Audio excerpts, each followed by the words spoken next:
You won't even care if it doesn't come with airbags.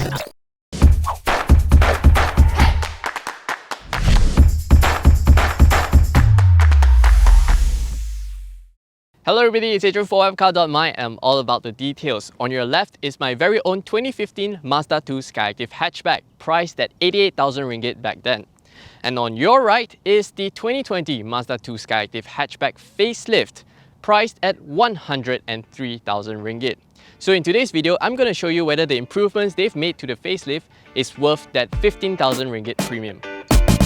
Log on to WapCar.my for the latest reviews, comparisons and car prices to help you find your next perfect car. And don't forget to click on the subscribe button.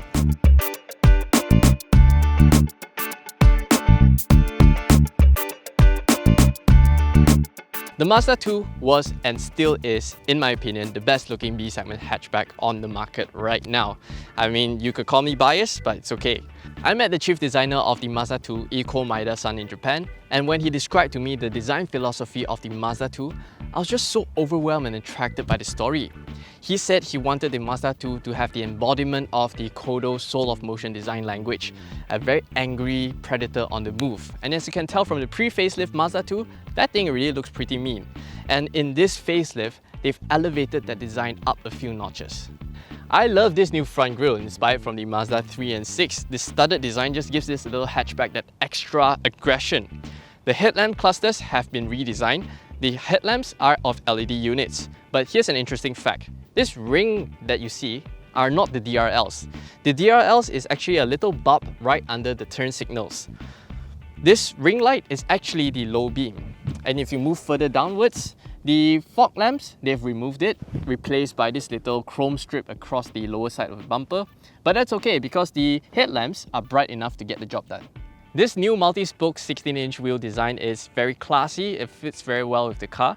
But the tyre size, 185/60 R16, it's actually an odd size and it's very difficult to find OEM replacements. Hence, a lot of owners would go for 195/55 R16.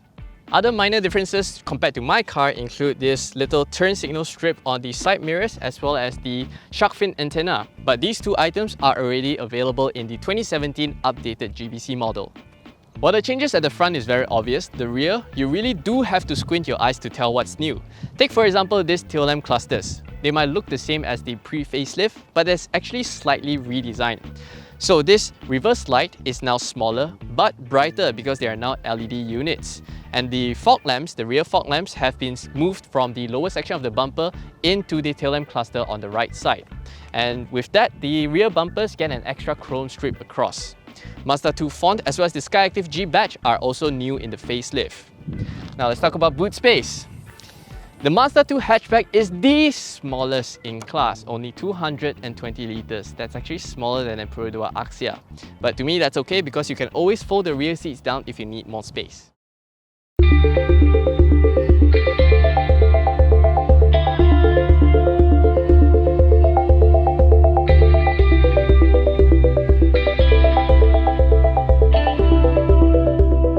Inside the Mazda 2 facelift, the cabin architecture is exactly the same as what you get in the pre-facelift, where you get a floating MZD 7-inch touchscreen infotainment system here, the climate controls down here, the manual gear lever, the controls for the MZD, everything, the cabin architecture is the same. But in the facelift, they've made it a little bit more stylish in the sense that you have now blue leather inserts in and around the car on the dashboard, on the seats. Even the stitching is also in blue color.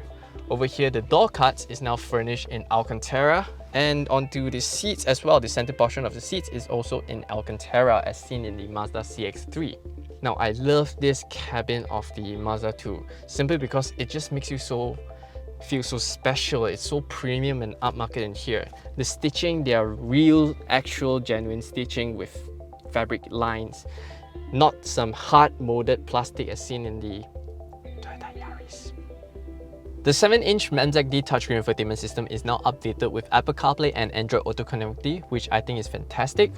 This thinner spoke steering wheel is already seen in the 2017 updated GVC model. So is the revised font for the center rev counter as well as the heads-up display. It's also available in the 2017 model.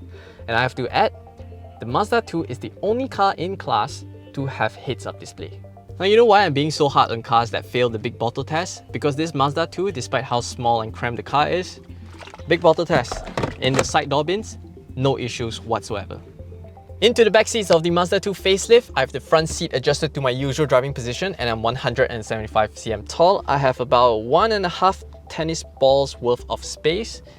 Headroom, pretty alright. But honestly, you don't buy this Mazda 2 for its rear leg room. And realistically, when I'm driving the Mazda 2, it's usually just me, myself and I. Other amenities in here include a space for your tennis ball and one seat back pocket.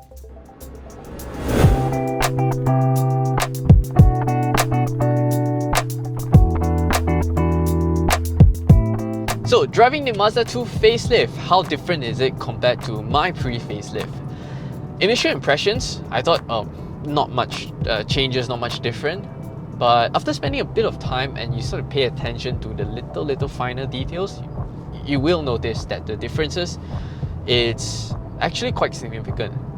So first up is the suspension. It now features softer spring rates to give you better damping characteristics. Over that little bump there, you know, fairly comfortable, much more comfortable compared to my pre-facelift model. However, it still suffers from that very typical Mazda suspension characteristics where you go over very sharp bumps at a slightly higher speed, and when the suspension lands on back to the ground, you will feel a jolt. You'll feel a sharp jolt coming into the cabin, and I'm not going to sugarcoat it. That is a characteristic of most Mazda cars. Compared to the competitors, the Toyota Yaris is still the most comfortable in class, but I feel that the Mazda 2 is still more comfortable than the Honda Jazz. The second mechanical change in the facelift is the transmission. The transmission has been further refined to give you smoother and more seamless gear shifts between gears, and the difference is very obvious at low speeds, where in my Mazda pre-facelift Mazda 2, during gear change you will feel the sensation, you will know that the gear is changing. But in this facelift, it's a whole lot more seamless. Like, you have to pay attention to it, then oh okay, it's changing gears. Otherwise, you don't feel it at all. So the third mechanical change, okay, not exactly mechanical, but the third change in terms of its driving dynamics is the inclusion of Mazda's GVC Plus, G Vectoring Control Plus. Now, G Vectoring Plus not only adds the engine management, the throttle management to help you corner smoother and better, it also applies braking interventions when you're turning, when you're in a corner. So I've covered in previous Mazda review videos, the effect of GVC is not to help you corner faster, help you corner more dynamically. What it does is, it helps you corner a lot smoother, so your passenger don't feel that swaying motion when you're taking a corner hard. So besides those mechanical changes, the most obvious improvement in this facelift compared to my car is the NVH levels. We've measured it based on our WapCar NVH test with a professional dB meter and found that the Mazda 2 hatchback averages about 70 decibels at 110 kilometers per hour, which is our national highway speed. As a comparison, the Honda Jazz averages about 72 decibels, which is a bit noisier than this, whereas the Toyota Yaris averages about 68-69 decibels, so that is still the quietest in class. So the improvements in NVH levels is due to Mazda introducing better door seals, all four doors, as well as a thicker rear glass on the rear windscreen. So all these contributes to the quieter cabin ambience. So the changes and improvements in the Mazda 2 facelift is all good and well. However, at this price point of 103,000 ringgit, not upgrading the safety systems, the safety specifications, is downright unacceptable. For 103,000 ringgit, you only get 2 airbags. In this day and age where a Perodua has autonomous emergency braking, there's really no excuse for a Japanese brand to only offer 2 airbags. But once you're seated behind the wheel of a Mazda 2 and you flick this sports mode switch and you let the engine sing all the way up to 7,000 RPM, You won't even care if it doesn't come with airbags. This 1.5 SkyActiv-G petrol engine is not the most powerful in class. It only makes about 114 horsepower and 148 Newton meters of torque.